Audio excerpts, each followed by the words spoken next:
बिस्मिल्लाहिर्रहमानिर्रहीम। अस्सलामु अलैकुम। सैटेलाइट 11 न्यूज़ पाकिस्तान के साथ मैं हूं सना हुसैन। चलते हैं खबरों की जानिब। फरीद अब्बास नुमाइंदा खुसी 11 न्यूज़ पाकिस्तान 2 दिसंबर 2020 यौम विसाल हाजी मीर ज़फ़रुल्लाह खान जमाली 2018 में जब कौमी असम्बली में ख़त्म नबूवत पर डाका डाला गया, इस वक्त अपने ओहदे से मुस्तफ़ी हुए और मुतालबा किया है कि जो लोग ख़त्म नबूवत के आईनी तरमीम को तब्दील करने में शामिल थे, इन सब को सज़ा दी जाए।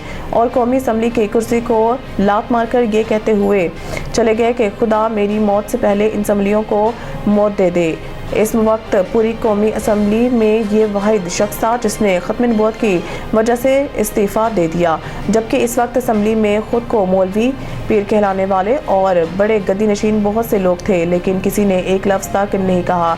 सब खामोश थे। मीर ज़फ़रुल्लाह खान जमाली ना पीर था ना मौलवी। क़िबला मीर अल मुजाहिदीन इलामा ख़ादिम हुसैन रिज़वी ऐसे ही नहीं कहते थे कि ख़त्म नबूवत का मसला गैरतमंद को ही समझ में आएगा। बाबा जी इलामा ख़ादिम हुसैन रिज़वी की वफ़ात के कुछ दिन बाद मीर ज़फ़रुल्लाह खान जमाली रहमतुल्लाह अलैह भी इस दुनिया से रुखसत कर गए। अल्लाह ताला इनकी बख्शिश और मग़फ़िरत फरमाए।